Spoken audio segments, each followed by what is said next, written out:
Hello students, मैं आज आपको टेंस के बारे में बताऊंगा। मैंने आपको कहा था मेरा जो पार्ट 1 था वो इंट्रो था, इंट्रोडक्शन था टेंसेस का, जिसमें मैंने एक रिदमिक फ्लो बताया था। आज जो मैं बताने वाला हूँ उससे आगे कुछ बेसिक चीज़ें जो टेंस शुरू करने से पहले ज़रूर समझनी पड़ेगी आपको, ठीक है। तो मैं बता रहा हूँ, बहुत ध्यान से सुनना प्लीज़, ठीक है, क्योंकि ध्यान का मतलब ये है नज़र हटी दुर्घटना घटी, ठीक है। मैं नहीं चाहता हूँ कोई दुर्घटना घटे, आपका ना सीख पाना मेरे लिए एक दुर्घटना है, ठीक है। तो नाउ यू सी, सबसे पहले है जब मैं टेंस शुरू करूंगा तो इसमें एक चीज आएगी वर्ब। क्या आएगी? वर्ब। वर्ब आएगी। वर्ब, इसको हम हिंदी में कहते हैं क्रिया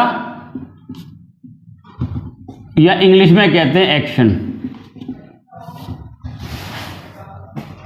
हम जो बातें करते हैं वो तब करते हैं जब हमारे आसपास कुछ होता है।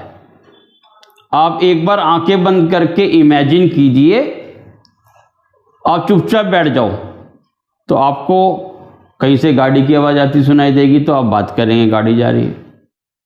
अचानक हवा चलने लग गई तो आप बात करेंगे हवा चल रही है।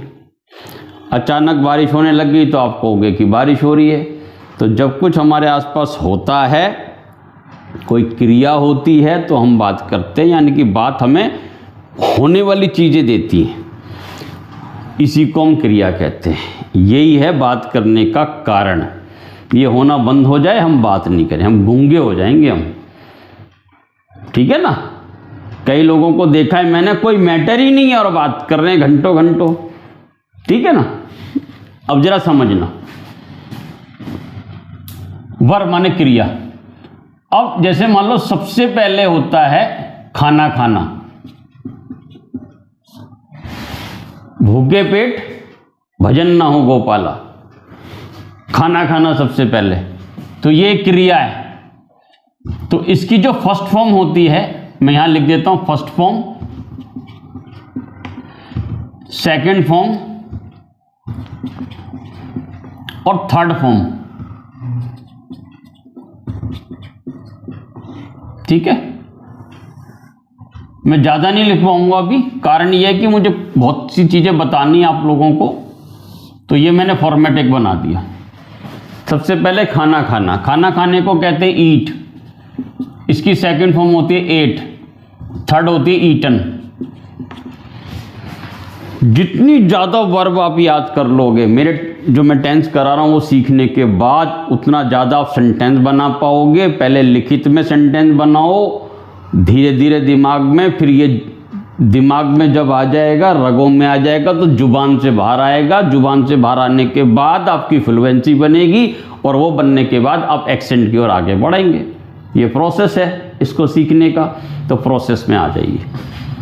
खाना खाना, चलना, चलने को कहते हैं वॉक, सेकंड फॉर्म होती है वॉक और थर्ड फॉर्म भी वॉक। उसके बाद होता है देखना, देखने को कहते हैं see, second form saw, third seen. उसके बाद लिखना, बहुत बेसिक वर्ब बता रहा हूं मैं, लिखना राइट, रोट, रिटन। उसके बाद मनाना, हम जन्मदिन मनाते हैं, बनाते नहीं है, मनाना, सेलिब्रेट, सेलिब्रेटेड, सेलिब्रेटेड।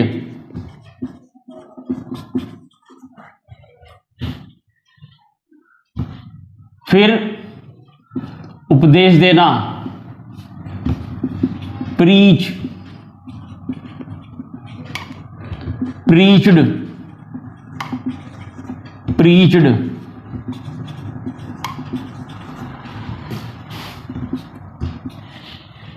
फिर अपमानित करना,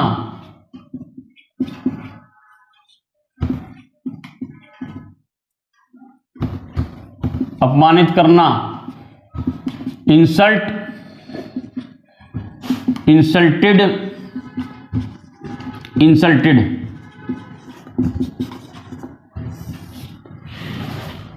वर्ब में बस मुझे थोड़ी सी वर्ब आपको बतानी है। नाउ इसके बाद जो आता है वो आता है हेल्पिंग वर्ब। हेल्पिंग वर्ब नाम से ही पता लग रहा, सहायक क्रिया, यानी कि ये किसकी सहायक है? इन क्रियाओं की।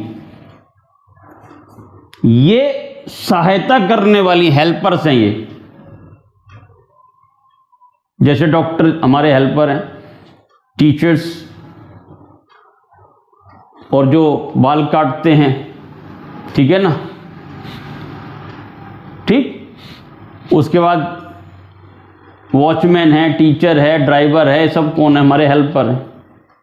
इनके बगैर हमारे ज़िंदगी में बहुत सारी चीज़ें नहीं हो पाएंगी। ऐसे ही ये हेल्पर है इन सब चीज़ों के होने में, ये हेल्प करती हैं। क्या हेल्प करती हैं बताता हूँ। पहले समझा दूँ ये है क्या, क्योंकि हम एक्शन कर रहे हैं और ये नॉन एक्शन जब कुछ नहीं होता था, जैसे is, am, are, was, were, has, is माने होता है, ठीक है। तो ये जैसे वह एक लड़का है, ही इज ए बॉय, वह एक लड़की है, शी इज ए गर्ल, तो यहां पर सिंपल यूज है इज, एम, आर का, इसमें कोई वर्ब भी नहीं है, क्रिया नहीं हो रही उसमें, यानी कि वो नॉन एक्शन है। तो अभी मैं आपको एक्शन करा रहा हूं तो मैं इसकी बात करता हूं। Is, am, are, is, am, are, was, were, has, have, उसके बाद do, does, did, shall, will, ठीक है ना, हैड, एटसेट्रा, एटसेट्रा, ये सारी चीजें हेल्पिंग वर्ब हैं।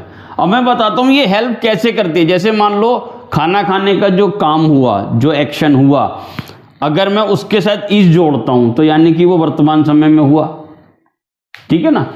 मैं वाज लगा देता हूं तो था हो गया। तो यानी कि ये जो क्रिया हो रही है ये कब हो रही है? अभी, या हुई थी पास्ट में, या होगी फ्यूचर में। कौन डिसाइड करता है? ये सब। ये लग जाएगा इज, एम, आर तो प्रेजेंट की बात हो गई, वाज, वर लग गया तो पास्ट की बात हो गई, और विल, शैल लग गया तो फ्यूचर की बात हो गई, ठीक है ना। यानी कि ये वाले काम कब हो रहे हैं इसका निर्णय ये हेल्पिंग वर्ब करती है, ठीक है। ये एक कंसेप्ट मैंने आपको क्लियर किया। उसके बाद आ जाता है एक नाउन। में अपने आप बीच में आपको और बता दूं, कोई कारण है बताने का। नाउन मैं इसके पूरी टाइप्स ऑफ नाउन और ये सब नहीं कराने वाला हूं, या सिर्फ इंट्रोडक्शन दे रहा हूं। नाउन का मतलब क्या है? पहली क्लास, दूसरी क्लास, तीसरी क्लास, लगातार आप यही नाउन नाउन नाउन नाउन की डेफिनेशन आएगी। संज्ञा किसे कहते हैं? इसमें जीरो। मैं कहता हूं छोड़ दो ये सब। नाउन का मतलब जो आपसे पूछे नाउन का क्या मतलब, तो उसके पीछे पड़ जाओ। आपका नाम, आपके पिताजी का नाम, आपके दादा का नाम, आपके कुत्ते का नाम, आपकी बिल्ली का नाम, आपकी भैंस का नाम, है ना, आपके गांव, शहर, ठीक है ना, आपके अड़ोसी पड़ोसी, सबका नाम, उसके पीछे पड़ जाओगे, वो कहेगा साहब, यानी कि आपको नाउन आते हैं। आई एम सॉरी कि मैंने आपसे पूछा। तो नामों को नाउन कहते हैं, ठीक है। तो मैं ये क्यों बता रहा हूं? तो नाउन डेफिनेशन, या noun is the name of a person, place, shortcut में, और थिंग। नामों को, जगहों के नामों को, वस्तुओं के नामों को हम नाउन कहते हैं। मैं यहां पर क्यों बता रहा हूं? क्योंकि नाउन को वर्ब से मैं अलग करवा पाऊं। जैसे नाउन का मतलब होता है दिल्ली। अब दिल्ली की तीनों फॉर्म तो नहीं होगी, जैसे ईट, एट, ईटन। उसके बाद चेयर, चेयर की 3 फॉर्म तो नहीं होगी। उसके बाद मार्कर, तो मार्कर की 3 फॉर्म तो नहीं होगी। तो ये सब नाउन है। डॉग है, क्या उसकी डॉग डॉग डॉग होता है? तो इसका मतलब ये है कि वो नाउन जब तक है तो उनकी कोई फॉर्म नहीं होती, वो नाउन इनसे अलग है। बस ये समझाने के लिए मैंने आपको ये बताया, ठीक है। तो जैसे मैं नाम देखता हूं, अगर मैं पर्सन के नाम की बात करूं तो रोहित, प्लेस की बात करूं तो दिल्ली,